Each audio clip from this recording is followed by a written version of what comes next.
What has your life on Hifi? God has my life on Hifi. You're listening to Life on Hifi, the podcast, and I'm your host, Dominic Justina. All right, welcome back. Part 2 of Finding Stillness with Nana Frimpong starts now. We were born with so much potential. I forgot who mentioned this. I might find him after I'm done with this point, but he said that we are unique expressions of the infinite. Amen. Which is just another way of saying that we each have a different purpose, a valuable purpose.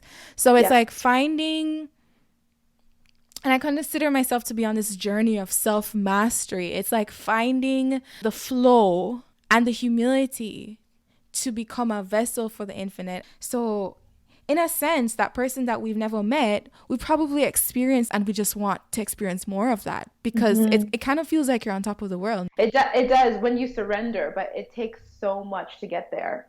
Yeah. You said something that reminded me. I went to see Rob Bell. He's a pastor, writer, activist, all of these amazing things. And he said, there's the truth of the situation. There's the trauma. There's the loss. There's the love. But then there's also the things that we as human beings put on these situations. We're so busy trying to name them, right? Like, what does this mean to me? What does this mean for who I am and who I'm going to be? But it's like, if you just are able to stand apart from it, look at it from a glance and be able to say, I don't know what this means. I don't know how these things align. I don't even know if this is going to lead to anything, but I surrender and I'm on holy ground always. That's when life rushes to meet you. Trusting the unknown. Amen. So another thing that we have in common is that we both have mantras. What was yours again? Was it something about tides or? Yes, it was. Yeah. And just like that, the tide changed. And I remember when you said it, in that moment when you uttered the word, the mantra, I actually felt a shift. That's beautiful. Yeah. That's beautiful. That's exactly what it does for me. Because I don't even know how I think I was praying and then I just said it, or I was writing it down and I whatever. But I say it every time I pray or every time I'm uncertain about something. And it's my way of saying something's moving. I might not see it. I might not know when it's coming, how it's coming, but something is moving. So it's kind of my way of saying amen. Okay. Yeah, it's my amen in many ways. Just kind of something is moving for you, Nana Frimpong. Believe that, even if you can't see it. Even if you can't see it. Yeah. That's beautiful. What about you? What's yours? So mine is there is no cage big enough to hold you. Yeah. And for me, it's just like you. I don't remember the exact time when it was birthed, but I definitely have started to say it because there was a time when I was feeling small and I was feeling because I was very self-conscious and I was very a very anxious person. And so I think that birthed when I really needed to reassure myself that this life is for you, right? And nothing here in this material world is to stop you from what the divine has created for you, right? And you deserve, these are gifts, you deserve them. There's nothing wrong with claiming them. So it has definitely helped me in times when I'm grappling with remembering my worth. And a lot of that is just connecting to the fact that I am loved and I was fearfully and wonderfully made. And that's what it does for me.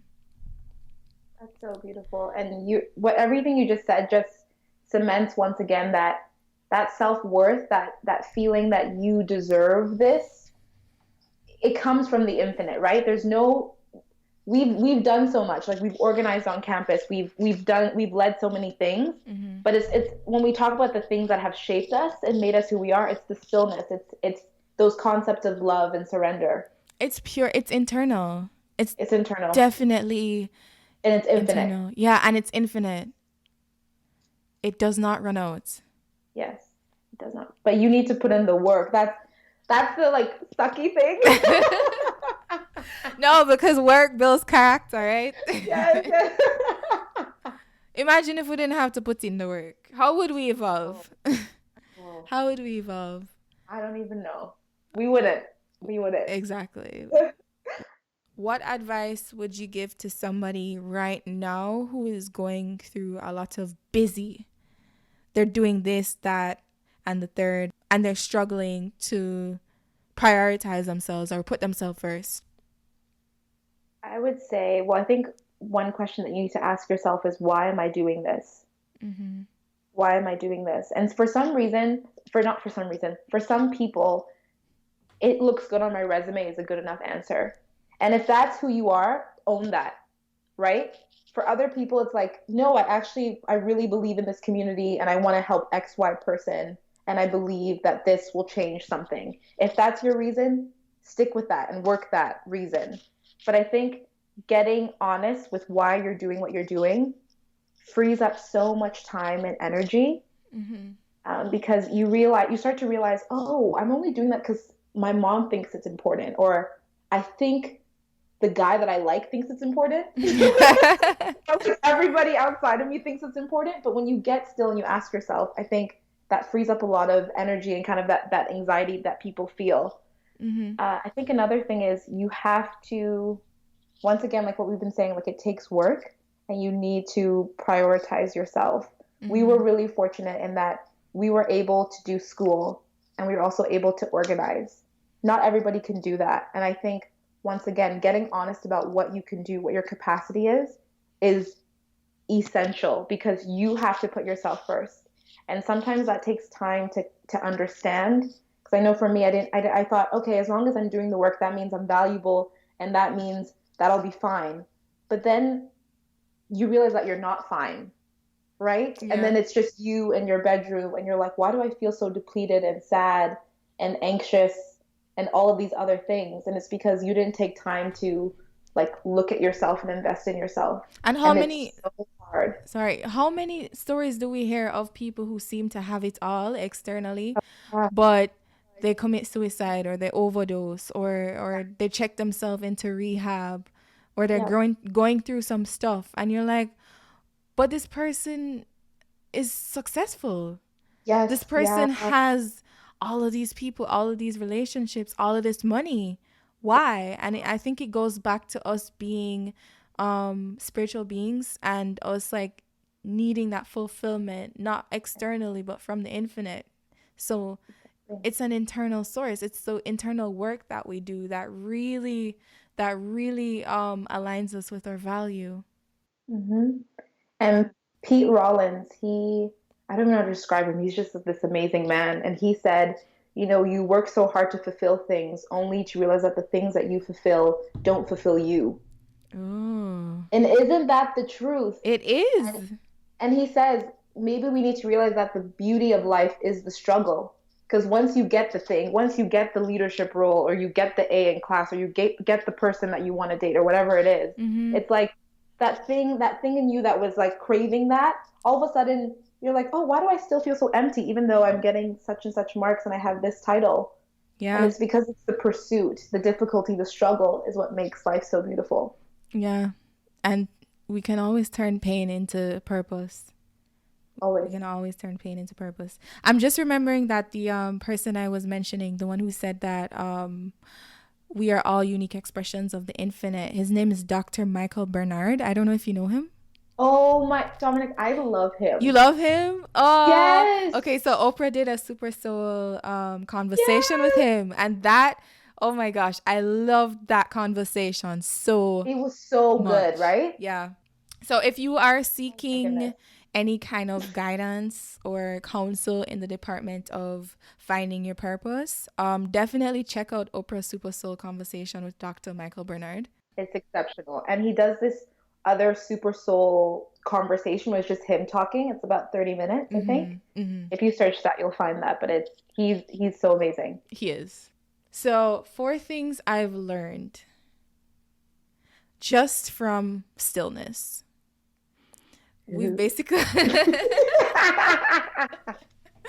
we basically said, so number one, the Yes. importance of putting me first. And we've spoken about this quite a bit. You, not the things that you do or the people you know, the relationships you have, but actual you. putting you first. Number 2, honoring the gifts that we've been given. So if there is a talent that you have, or if there's an opportunity for you to create something, do it. I feel like creative energy is the best fuel in the world to like actually connect with our purpose and our passion. Just being able to create and to just allow ourselves to be overwhelmed by that energy and to really give into it is beautiful. So honoring my gifts. Third thing I've learned is pursuing my life's purpose.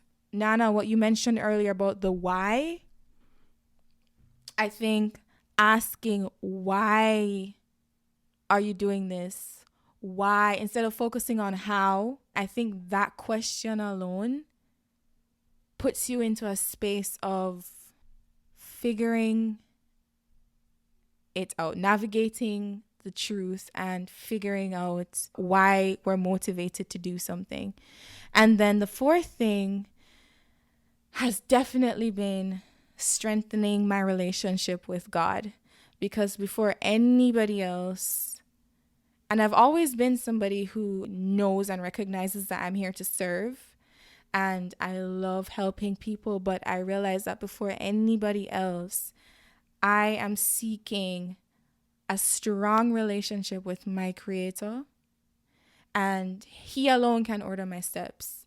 Not the person advising me or the person mentoring me or the person who I'm in a friendship with. He alone can order my steps. And so strengthening my relationship with God has really helped to just turn my perspective around on my value and my self-worth. So those are the four things. Dominic just preached. You just preached. Thank you. Yeah. So those are the 4 things that have helped to transform me. Nana, what about you? For me, number 1 is, I think they're all very similar to you in this similar vein, but number 1 is God is always speaking. And it's whether or not we're trying to listen, but God, universe, spirit, whatever you want to call it, is always speaking. And so nothing is ever a coincidence. You know, the reason why you and I, even Dominic, met that one time in residence and 4 years later, here we are, means something. It was really the most random meeting. It really was. At like 10 p.m. Yeah. That's for another podcast. Yeah. Another episode. Number 2 would be, you have to make room for stillness to be part of your life. Mm-hmm. And by stillness, I mean prayer, journaling, having conversations like this with people, kind of dropping down and into yourself and taking stock of what's around you. You have to make time for it because we're just so oversaturated with social media and people running and moving that if you don't make time, it just won't be there for you. Right. And trust is essential. So trust, I'm using trust and surrender almost interchangeably there, where it's like you have to believe that the universe is going to catch you if you just, surrender and you're honest with what it is you're supposed to do. And once again, Rob Bell, he says this amazing thing. He says, pursue this thing that seems good, because the minute you take a wrong step, and it's what you do with the knowing. It's really what you do with the knowing after. I think so. That was number 3, right? Yeah. And I think my last one would be, stillness is not this perfect thing, right? It's messy and it's complicated. You get still and all of your insecurities and all the things that you're thinking about come up to the surface. And you're forced to reckon with what is. But I say, hold on to those parts of you that are like messy and complicated, and the things that you wish people did or didn't know about you, because that's what makes you who you are. And I say, always getting still and meditating and being with yourself is so hard sometimes. And on some days you don't want to do it, and some days I don't do it. But pursue yourself and believe that you deserve to have those moments, because you do, and they will give back to you tenfold. I love that. Thank you. I love that. And you said something that reminds me of this book that I read by Paulo Coelho. And essentially, it's this idea of the universe will conspire to give you what you desire. Mm-hmm. And it's just knowing and having the faith that you're covered. Yeah. You are good. You're good. And Dominic, something I want to add to that is I am not free from anxiety Mm-hmm. at all. I'm really sometimes it feels like my default is anxiety. Yeah. So I have to work at it every single day, and it's a conscious choice for me to be like, you know what? Exactly what you just said. The universe is conspiring so that I am okay. But that takes work, and that takes like conscious effort and grounding myself in prayer and conversations like this with you to remind myself of that. Yeah. It's a constant process. It is. There Yeah. is no instant or quick fix. Yeah. Definitely is an up and down journey and a battle, but I think that what we're doing right so far, as young as we are, is just being as conscious about that process as possible and being intentional Mm-hmm. in the things that we do to become better versions of ourselves each and every single day. It takes work, but the thing is with this kind of work, it's not like assignments where you have a hard deadline and you have to sit down, you write Yeah. essays. No, this work is fulfilling. It's not to say that that the work that we do in school isn't fulfilling, but it goes and it feeds directly back into yourself. And so you feel the whether it's joy or whether it's self-confidence or whether Mm-hmm. it's understanding more that you are loved and like actually moving in that space and like creating relationships that respect your boundaries because you know that you're loved. Like Mm-hmm. it creates a whole space of just transforming your life, and like Mm-hmm. that alone makes it so worthwhile. Yeah. So it's work, but it's not burdensome work. And it gets hard, like you were On some saying. days. Yeah, well, yeah, on some On days. some Yeah, days. that's what I was On gonna some days. say. It gets hard because you can't lie. You can't go through this process and Yep. lie to yourself and expect to have results. Like you have to be honest with whatever trauma that you probably faced in the past or whatever difficulty that you're facing right now, whatever insecurities that are going through your head right now, whatever fears or anxieties that are crippling you right now or about the future, like those things you have to face in order to have an honest result, an honestly fulfilling result. And Um, Dominic, I would love to get your perspective on this because yeah, I've found that since I started, being more conscious, I think I always have, but, taking it a little bit more seriously now that I'm older, yeah, is that you realize that there's these certain patterns that show up in your life, even in the people that you surround yourself with. You're like, why do I keep seeing this person in my life? Like they're just wearing a different outfit. mm-hmm. So like being still and being conscious, you really tap into, oh my, that person is connected to that person, but I'm the common denominator. So what in me is attracting that? What in me Mm-hmm. is repelling that? Mm-hmm. Well, I mean, you said it before, like I really do believe in the law of attraction, and to me that sounds Yeah. like it. So whatever is happening internally, I feel like it definitely translates to what we're attracting externally. And so Mm-hmm. in regards to the relationships that you were just mentioning, like people, I Yeah. always see, and even if I go through a relationship that was difficult, I Yeah. always turn inwards to try and figure out what within me attracted this situation. And I know in Yes. some situations it's hard to do that because whether it's like you've been abused or wrongfully treated, you don't want to think, oh, I did something to cause that. But like essentially I really do think that there's a state that we're operating from, and when it's from that main state is what we attract externally. So for instance, with my friends, I realize that some of them are just aspects, like different aspects of who I am, Mm-hmm. There might be an extreme, but there's still an aspect of who I am. And to me, that was interesting. Like, it's like connecting the dots.